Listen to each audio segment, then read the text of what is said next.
दक्षिण अफ्रीका के खिलाफ पहला वनडे मुकाबला समाप्त हो चुका है और भारतीय टीम ने बिना एक सेकंड भी गंवाए दूसरे वनडे के लिए नई प्लेइंग 11 का ऐलान कर दिया है। और इस बार जो तस्वीर सामने आई है वो किसी रणभूमि में तैयार किए गए युद्ध योजना से कम बिल्कुल नहीं लगती, क्योंकि इस नई प्लेइंग 11 में ऐसे नए जांबाज और जोश से भरपूर खिलाड़ियों को मौका दिया गया है जिनकी एंट्री विरोधियों के लिए किसी तूफान से कम नहीं होगी। दोस्तों, सबसे बड़ा फैसला ये आया है कि दूसरे वनडे की प्लेइंग 11 से पूरे 4 खिलाड़ियों को बाहर कर दिया गया है और उनकी जगह ऐसे युवा शेर शामिल किए गए हैं जिनकी नसों में आग है, जीत की भूख है और भारत के लिए मैदान पर खून पसीना एक करने का जुनून है। ये खिलाड़ी न सिर्फ विपक्ष की कमर तोड़ने की ताकत रखते हैं, बल्कि अपने प्रदर्शन से पूरे देश में ऐसी गर्जना भर देंगे कि हर भारतीय का सीना फख्र से चौड़ा हो जाएगा। मानो ये मुकाबला सिर्फ क्रिकेट मैच नहीं बल्कि भारत की प्रतिष्ठा का सवाल बन चुका हो। इसी वजह से प्लेइंग 11 में बड़े और कड़े बदलाव किए गए हैं। दूसरे वनडे में किसी भी तरह की नरमी या गलती की बिल्कुल भी गुंजाइश नहीं छोड़ी गई है। कोच गौतम गंभीर, जो अपने लड़ाकू स्वभाव, आक्रामक रणनीति और बिंदास फैसलों के लिए जाने जाते हैं, उन्होंने बिना किसी डर और झिझक के उन खिलाड़ियों को बाहर कर दिया जो पहले वनडे में जिम्मेदारी निभाने में चूक गए, और उनकी जगह ऐसे युवाओं को शामिल किया है जिनके दिल में सिर्फ एक ही धुन है, भारत को जीताना। उधर कप्तान KL राहुल ने भी अपनी कप्तानी का जबरदस्त दम दिखाते हुए ऐसे फैसले लिए हैं जो किसी युद्ध भूमि में खड़े सेनापति को शोभा देते हैं। कठोर, साहसी और पूरी तरह राष्ट्रहित में उठाए गए। ये दूसरा वनडे महज एक मैच नहीं बल्कि भारतीय क्रिकेट की प्रतिष्ठा, देश के सम्मान और तिरंगे की शान का युद्ध बन चुका है।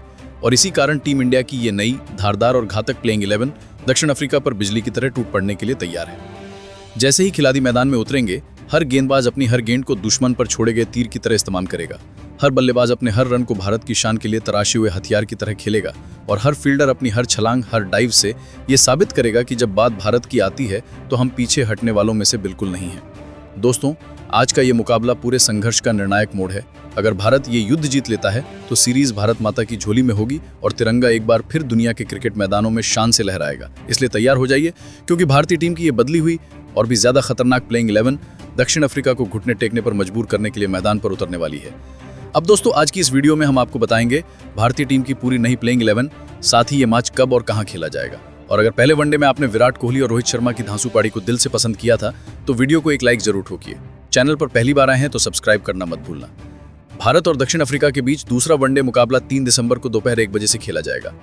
ये मुकाबला सिर्फ क्रिकेट नहीं बल्कि भारत की प्रतिष्ठा की लड़ाई होगी और हमें पूरा यकीन है कि हमारी भारतीय टीम इस महायुद्ध को जीतकर फिर से तिरंगे को ऊंचाई पर ले जाएगी। अब बात आती है नई प्लेइंग 11 की, तो दोस्तों सबसे पहले नंबर पर खेलते नजर आएंगे रोहित शर्मा। पहले वनडे में जब हिटमैन क्रीज पर उतरे तभी उन्होंने दिखा दिया था कि उनका दम, उनका क्लास और उनका खतरा अभी भी बाकी है। उन्होंने 57 रन की पारी खेली, लेकिन इस पारी की सबसे खास बात यह रही कि उन्होंने अपना 352वां छक्का जड़कर वनडे क्रिकेट में सबसे ज्यादा छक्के लगाने वाले बल्लेबाज बनकर शाहिद अफरीदी का रिकॉर्ड ध्वस्त कर दिया। भले ही वो LBW होकर आउट हुए और उन्होंने DRS नहीं लिया, लेकिन उनकी पारी स्टाइल, ताकत और एग्रेशन से भरपूर थी। उनकी बैटिंग ने टीम को शानदार शुरुआत दिलाई और फैंस को भी जोश से भर दिया। इस रिकॉर्ड के साथ हिटमैन ने साबित कर दिया कि वो क्यों आज भी दुनिया के सबसे खतरनाक ओपनर माने जाते हैं। रोहित शर्मा और विराट कोहली ने इस पहले वनडे में दूसरे विकेट के लिए करीब 136 रनों की जबरदस्त साझेदारी निभाई, जिसने भारत को ऐसा मजबूत शुरुआती प्लेटफॉर्म दिया जिस पर जीत की नींव रखी गई। रोहित शर्मा ने भले ही 57 रन बनाए हों, लेकिन उनकी ये पारी इतिहास में दर्ज हो गई क्योंकि वो वनडे क्रिकेट में नए 6 किंग बन चुके हैं। अगर अगले मैच में वे उसी आक्रामकता, उसी आत्मविश्वास और उसी रवैये के साथ बैटिंग करते हैं तो दक्षिण अफ्रीका की गेंदबाजी को टूटकर बिखरने तक कोई मौका नहीं मिलेगा। यानी आने वाला मुकाबला रोहित शर्मा के लिए एक और बड़ा मौका है रिकॉर्ड, बड़े हिट्स और टीम को धमाकेदार शुरुआत देने का। दूसरे नंबर पर कप्तान KL राहुल और गौतम गंभीर ने मिलकर यशस्वी जायसवाल को एक और बड़ा मौका दिया है, क्योंकि उन्होंने भारतीय टेस्ट टीम में लगातार शानदार प्रदर्शन दिखाया है। उनकी प्रतिभा और उनके स्वभाव को देखते हुए उन्हें इस प्लेइंग 11 में शामिल किया गया है। पहले वनडे में यशस्वी से एक तेज, दमदार शुरुआत की उम्मीद थी और शुरुआत में ही उन्होंने पहली गेंद पर चौका लगाकर पूरे माहौल में जोश भर दिया। इससे ये साफ हो गया कि वो मौके को देखने के बाद नहीं बल्कि मौके को पकड़कर खेलते हैं। लेकिन इतनी अच्छी शुरुआत के बावजूद वे अपनी पारी को लंबा नहीं खींच पाए। लगभग 15 से 20 गेंद खेलने के बाद करीब 18 रन बनाकर आउट हो गए। उनकी पारी में इरादा दिखा, स्ट्रोक्स की टाइमिंग दिखी, लेकिन जो स्थिरता और टिकाऊ बल्लेबाजी ओपनर से उम्मीद की जाती है वो इस मैच में नजर नहीं आई। हालांकि उनके भीतर टैलेंट और इरादा दोनों है, जिससे साफ दिखाई देता है कि अगला मैच उनके लिए खुद को पूरी तरह साबित करने का शानदार अवसर है। अगर वे शुरुआती कुछ ओवर टिक जाएं और अपना नेचुरल गेम बाहर निकालें तो वे दक्षिण अफ्रीका के गेंदबाजों को बैकफुट पर धकेल सकते हैं और टीम इंडिया को शुरुआत से ही मजबूत पकड़ दिला सकते हैं। उनकी एक बड़ी पारी मैच की दिशा को भारत की ओर मोड़ सकती है। तीसरे नंबर पर उतरेंगे विराट कोहली। पहले वनडे में विराट कोहली ने एक बार फिर ये साबित कर दिया कि उन्हें दुनिया का सबसे भरोसेमंद बल्लेबाज क्यों कहा जाता है। उन्होंने अपना 52वां वनडे शतक ठोका और इस शतक ने सिर्फ एक और रिकॉर्ड नहीं जोड़ा बल्कि ये संदेश भी दिया कि किंग कोहली अब भी उसी फॉर्म में है जिससे गेंदबाज डरते हैं। उन्होंने ये शतक 102 गेंदों पर पूरा किया जिसमें 7 चौके और 5 छक्के शामिल थे। शतक पूरा करने के बाद उन्होंने अपने अंदाज में अगले ओवर में चौका छक्का लगाकर पारी को तेज रफ्तार में आगे बढ़ाया। उनकी इस धमाकेदार पारी ने भारत को पहले इनिंग में विशाल आधार दिया और दक्षिण अफ्रीका के गेंदबाजों को शुरू से दबाव में डाल दिया। दक्षिण अफ्रीका के खिलाफ ओडीआई में विराट ने 1500 से अधिक रन बनाए हैं और उनका औसत करीब 60 के आसपास रहता है, यानी वे इस टीम की गेंदबाजी को सबसे ज्यादा नुकसान पहुंचाने वाले बल्लेबाज हैं। शुरुआत में जब गेंद स्विंग होती है तब उनका अनुभव और टेक्निक टीम इंडिया की ढाल बन जाता है।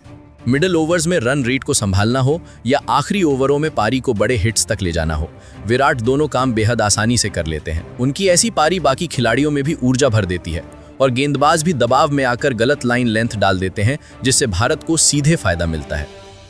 अब आते हैं चौथे नंबर पर, जहां ऋतुराज की जगह इस बार तिलक वर्मा को शामिल किया गया है। तिलक वर्मा ऐसा खिलाड़ी है जो सिर्फ मारो मारो क्रिकेट नहीं खेलता बल्कि दिमाग का इस्तेमाल भी करता है। दूसरे वनडे में अगर वे प्लेइंग 11 में उतरते हैं तो टीम की सबसे बड़ी उम्मीद यही होगी कि वे भारतीय मिडिल ऑर्डर को स्थिरता दें, यानी शुरुआत से लेकर पारी के आखिरी हिस्से तक एक मजबूत कड़ी की तरह खेलने की जिम्मेदारी उन पर होगी। ओडीआई क्रिकेट में फर्क वही खिलाड़ी पैदा करता है जो मुसीबत में भी विकेट थामे रखे और मौका मिलते ही रन निकालकर टीम को उभार ले, और तिलक वर्मा ऐसी भूमिका निभाने में पूरी तरह सक्षम है। उनके खेल का सबसे बड़ा प्लस पॉइंट यही है कि वे शुरुआत में जोखिम नहीं लेते। पहले कुछ ओवरों में गेंद को ध्यान से देखते हैं, अपने पैर क्रीज पर जमाते हैं और ये समझते हैं कि गेंदबाज की प्लानिंग क्या है। इसके बाद वे अपने शॉट्स का सही चयन करते हैं और मैच की परिस्थिति के हिसाब से खेलते हैं। अगर पिच धीमी हो, गेंद घूम रही हो या हालात टीम पर दबाव डाल रहे हो, तब भी तिलक वर्मा सिंगल और डबल लेते हुए रन गति बनाए रखते हैं ताकि दबाव बढ़ने ना पाए। ओडीआई फॉर्मेट में यही वो सबसे बड़ा गुण है जो किसी भी बल्लेबाज को मैच का स्तंभ बनाता है और इसी वजह से तिलक से काफी उम्मीदें की जाती हैं। लेकिन अगर मैच का माहौल थोड़ा आसान हो जाता है, यानी विकेट हाथ में है, गेंदबाज थक चुके हैं या पावर प्ले के बाद बॉलर लाइन और लेंथ मिस कर रहे हैं, तब तिलक वर्मा गियर बदलकर आक्रामक मोड में भी आ जाते हैं। उनके पास cover, long on, long off और मिड विकेट की दिशा में बेहतरीन लॉफ्टेड शॉट्स हैं। यॉर्कर गेंदों पर उनका फ्लिक और स्कूप भी गजब का बैठता है। इस वजह से आखिरी के 15-20 ओवर में वे रन रेट को ऊपर उठाकर पूरे मैच का मोमेंटम टीम इंडिया के पक्ष में कर सकते हैं। हाँ, ये भी सच है कि तिलक वर्मा के पास ओडीआई का बहुत ज्यादा अनुभव नहीं है, लेकिन उनका खेलने का तरीका, मैच को पढ़ने की क्षमता और परिस्थिति को समझकर खेलने का अंदाज बताता है कि वे कम अनुभव के बावजूद बड़े मंच पर टिक कर खेल सकते हैं। ऐसे खिलाड़ी अक्सर टीम के लिए गेम चेंजर बनते हैं, खासकर तब जब टीम रीबिल्डिंग फेज में होती है और उसे एक भरोसेमंद मिडिल ऑर्डर की जरूरत होती है। 5वें नंबर पर आ रहे हैं नीतीश कुमार रेड्डी। ये मैच उनके करियर के लिए किसी सुनहरे मौके से कम नहीं है। अभी तक उन्होंने अंतर्राष्ट्रीय क्रिकेट में बहुत बड़ा प्रदर्शन नहीं किया है, लेकिन उनके अंदर क्षमता, जज्बा और हिम्मत दोनों भरे पड़े हैं। अब बस जरूरत है कि वे इस मौके को पकड़ें और दिखाएं कि वे बड़े मैच वाले खिलाड़ी हैं। नीतीश की खासियत यही है कि वे तकनीक के साथ भी खेल सकते हैं और जरूरत पड़ने पर बड़े शॉट भी निकाल सकते हैं। टीम उनमें इसलिए भरोसा करती है कि अगर वे थोड़ा वक्त क्रीज पर बिताते हैं तो रन अपने आप आते जाते हैं, क्योंकि उनके स्ट्रोक प्ले में कोई कमी नहीं है। बस शुरुआत से ही जल्दबाजी ना करें तो पारी लंबी जा सकती है। दक्षिण अफ्रीका की गेंदबाजी हमेशा तेज, सख्त और शार्प होती है, लेकिन नीतीश की सबसे मजबूती यही है कि वे बैकफुट पर बेहतरीन खेलते हैं और तेज गेंदें उन्हें ज्यादा परेशान नहीं करती। असली चुनौती स्पिनरों के खिलाफ होगी। अगर वो शांत दिमाग से गेंदबाज को पढ़कर खेलेंगे और बिना सोचे समझे शॉट लगाने की जल्दबाजी नहीं करेंगे तो उन्हें किसी भी तरह की मुश्किल नहीं आएगी। नियम साफ है, गेंद को समझो, मौका देखो, फिर मारो। अब छठे खिलाड़ी, कप्तान केएल राहुल। पहले वनडे में उन्होंने टीम की कमर संभालने का जो काम किया वो किसी कप्तान की समझदारी और आत्मविश्वास को दिखाता है। जब टीम पर दबाव था, विकेट गिर रहे थे और माहौल नाजुक था, तब राहुल ने घबराहट दिखाने के बजाय अपनी जिम्मेदारी पूरे संतुलन से निभाई। उन्होंने सही समय पर शॉट्स चुने, जरूरत के हिसाब से खेला और 60 रन की शानदार व शांत पारी खेली। भले ही ये पारी सोशल मीडिया की सुर्खियां नहीं बनी, क्योंकि एक तरफ विराट ने सेंचुरी जमाई और दूसरी तरफ रोहित ने धमाका किया, लेकिन अंदर की सच्चाई यह है कि राहुल की स्थिर, धैर्यपूर्ण और समझदारी पारी ने भारत को 350 के आसपास पहुंचाने में सबसे बड़ा योगदान दिया। अब दूसरे वनडे की बात करें। राहुल वही बल्लेबाज हैं जो परिस्थितियों को पढ़कर खेलते हैं। अगर टीम को तेज रन चाहिए तो वो गियर बदल कर मारेंगे, लेकिन अगर शुरुआत में जल्दी विकेट गिरते हैं तो वही राहुल ढाल बनकर पारी को थामेंगे। वे भावनाओं में बहकर शॉट नहीं खेलते, बल्कि गेम को पढ़कर आगे बढ़ते हैं और टीम की जरूरत के अनुसार अपनी बल्लेबाजी मोड़ते हैं। यही उनका मैच टेम्परामेंट, उनकी टेक्निक और उनका बैलेंस उन्हें दूसरे वनडे का सबसे भरोसेमंद खिलाड़ी बनाता है। पहले मैच में राहुल ने टीम को सहारा दिया था और दूसरे मैच में भी वही भूमिका निभा सकते हैं। फर्क सिर्फ इतना होगा कि इस बार अगर शुरुआत अच्छी रही तो राहुल न सिर्फ पारी को स्थिर कर सकते हैं बल्कि इसे फिनिश भी कर सकते हैं।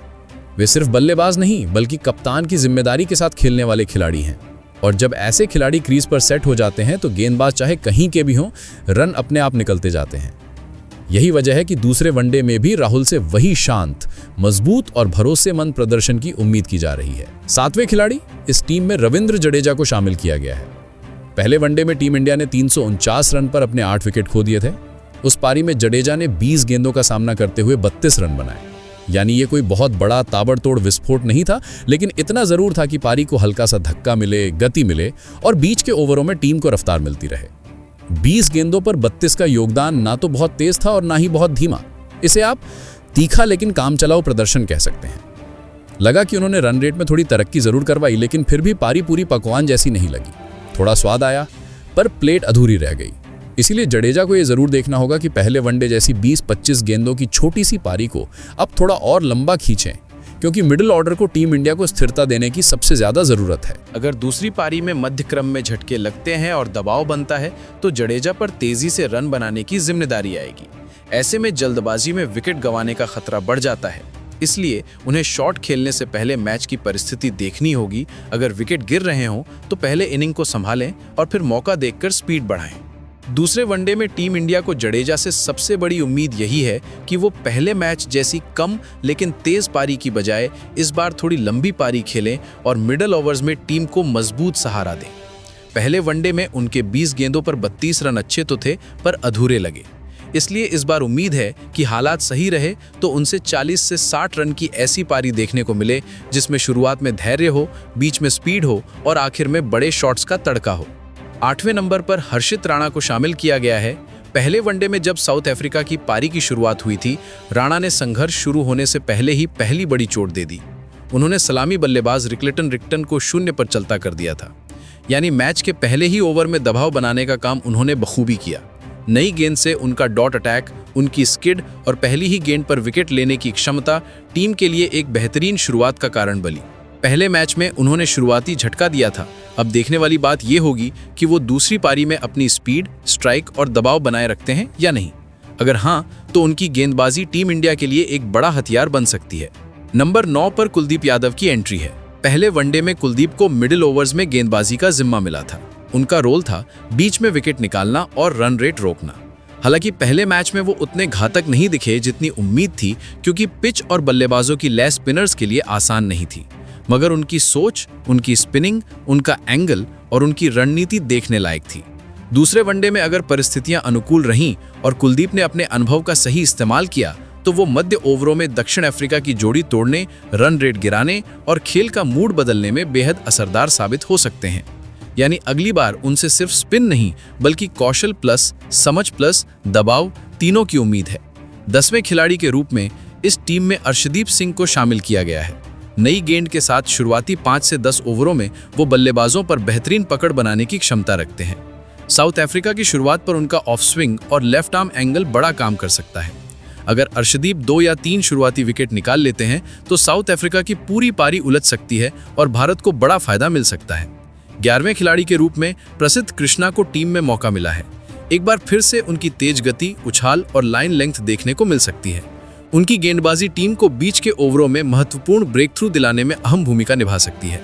और पिछले मैच की तरह इस बार भी उनसे बड़ी उम्मीदें हैं कि वो अपनी स्किल और नियंत्रण से अफ्रीकी बल्लेबाजों को परेशान करेंगे।